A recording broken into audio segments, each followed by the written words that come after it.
ಹೇಳಿ, ಏನು ವಿಷಯ? ಏನಾದರೂ ಸಮಸ್ಯೆ ಇದೆಯಾ? ಸಮಸ್ಯೆ ಏನಿಲ್ಲ, ಆದರೆ ಮುಹೂರ್ತಕ್ಕೆ ಕೇವಲ ಇನ್ನು 15 ದಿನ ಉಳಿದಿರೋದು.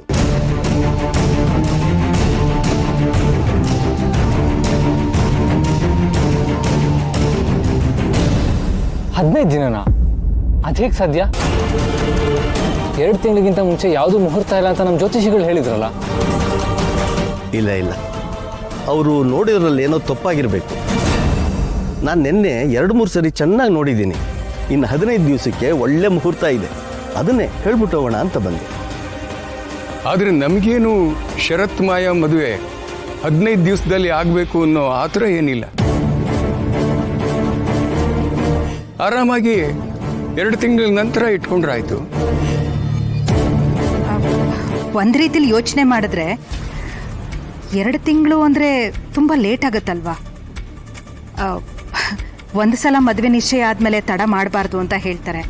ಸುಮ್ಮನೆ ಬೇಡದಿರೋ ಪ್ರಾಬ್ಲಮ್ಗಳು ಶುರುವಾಗತ್ವೆ. ಅಮ್ಮ, ಬಟ್ ಅಪ್ಪ ಹೇಳಿದಾಗೆ ಶರತ್, ನಿಮ್ಮ ಮದುವೆ ಮಾತುಕತೆ ಈಗ ಹೊಸದಾಗಿ ಶುರು ಮಾಡಿರೋದೇನೋ ಅಲ್ವಲ್ಲಪ್ಪ? ಒಂದು ಸಲ ಮದುವೆ ನಿಶ್ಚಯ ಆದಮೇಲೆ ತಡ ಮಾಡೋದು ಯಾಕೆ? ನನಗೇನೋ ಇನ್ನು 15 ದಿವಸದಲ್ಲಿ ಬರೋ ಮುಹೂರ್ತದಲ್ಲೇ ಮದುವೆ ಮಾಡೋದು ಒಳ್ಳೆಯದು ಅಂತ ಅನಿಸ್ತಾ ಇದೆ.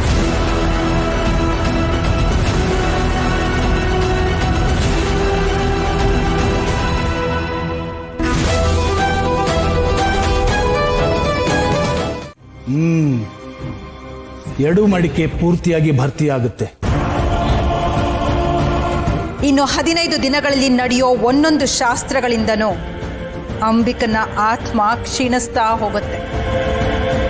ನಮ್ಮ ಗುರಿಯನ್ನು ತಲುಪೋದಕ್ಕೆ ಒಂದು ಹೆಜ್ಜೆ ಮುಂದಿಟ್ಟಾಗತ್ತೆ.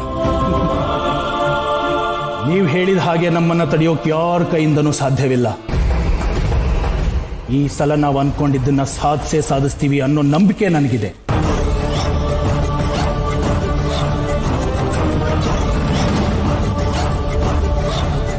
ನೀವು ಯಾವುದೋ ಯೋಚನೆಯಲ್ಲಿದ್ದೀರಾ ಅನ್ಸುತ್ತೆ. ಏನಾಯ್ತು?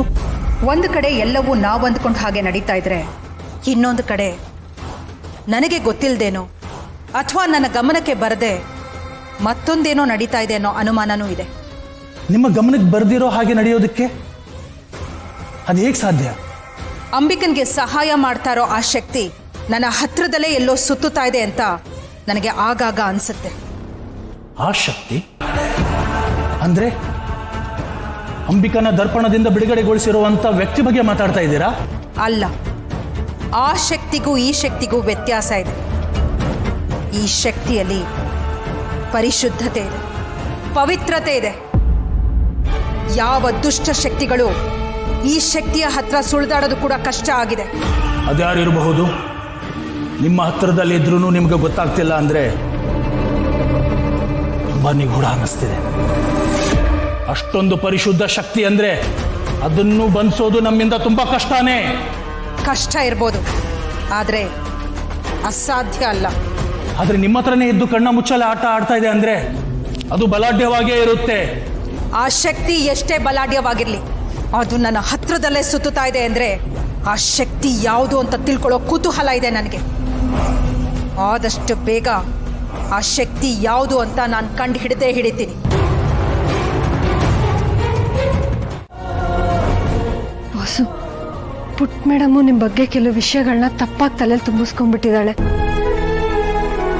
ಅದನ್ನೆಲ್ಲ ನೀವು ಆದಷ್ಟು ಬೇಗ ಬಗೆಹರಿಸ್ಕೊಳ್ಳಿಲ್ಲ ಅಂದ್ರೆ ತುಂಬಾನೇ ಕಷ್ಟ ಆಗುತ್ತೆ. ಅದರಿಂದ ಅವಳು ತುಂಬಾ ನೋವು ಅನುಭವಿಸ್ತಿದ್ದಾಳೆ. ಅವಳು ಹಾಗಿರೋದು ನೋಡಿ ನಿಮ್ಗೂ ಸಂಕಟ ಆಗುತ್ತೆ. ಬಾಸು, ದಯವಿಟ್ಟು ಅವಳ ಹತ್ರ ಮಾತಾಡಿ ಇದೆಲ್ಲ ಬಗೆಹರಿಸ್ಕೊಂಬಿಡಿ. ಐ ಅಂಡರ್ಸ್ಟ್ಯಾಂಡ್ ದುರ್ಗಾ, ಆದರೆ ಅವಳನ್ನ ಮಾತು ಕೇಳಬೇಕಲ್ಲ. ಬಾಸು, ನೀವು ಪ್ರಯತ್ನ ಪಡಿ.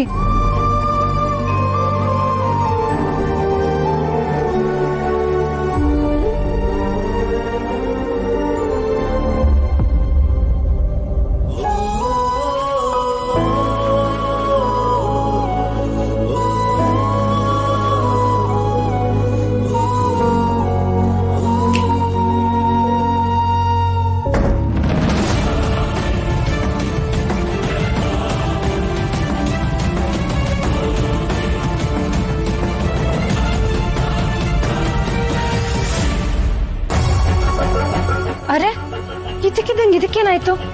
ಸರಿನೇ ಇತ್ತಲ್ಲ?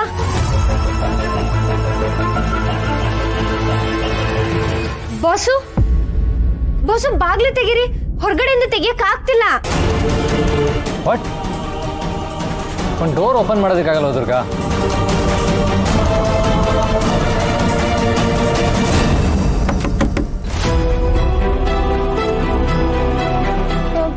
ಬಂತ ಬಾಸು? ಇಲ್ಲ. ಅಲ್ಲ, ದೊಡ್ಡದಾಗ ನನಗೆ ಹೇಳ್ತಿದ್ರಿ ಬಾಗ್ಲು ತೆಗಿಯೋದಕ್ ಬರೋದಿಲ್ಲ ಅಂತ. ಈಗ ನಿಮ್ಗೂ ಬರಲ್ಲ ಅಲ್ವಾ? ಇರು ದುರ್ಗಾ, ಟ್ರೈ ಮಾಡ್ತಾ ಇದ್ದೀನಿ.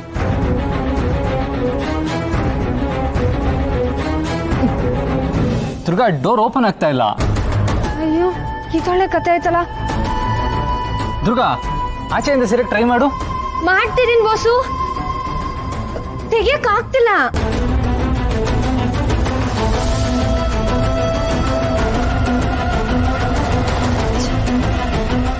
ಏನಾಯ್ತು ದುರ್ಗಾ? ಬಾಗ್ಲು ಹಾಕೊಂಡ್ಬಿಟ್ಟಿದೆ, ತೆಗಿಯಕ್ಕೆ ಆಗ್ತಿಲ್ಲ. ಸರಿ ಇರಿ, ನಾನು ಒಂದ್ಸಲ ಟ್ರೈ ಮಾಡ್ತೀನಿ. ಬನ್ನಿ ಈ ಕಡೆ.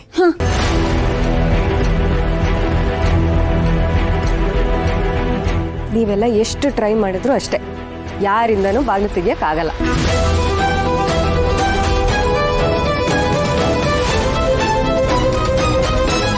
ಏನ್ ದೊಡ್ಡೋರ ಏನೋ, ಒಂದ್ ಬಾಗ್ಲು ತೆಗಿಯಕ್ ಬರಲ್ಲ. ದೊಡ್ಡೋರೇ ವೀಕು, ನಾವೇ ಸ್ಟ್ರಾಂಗು.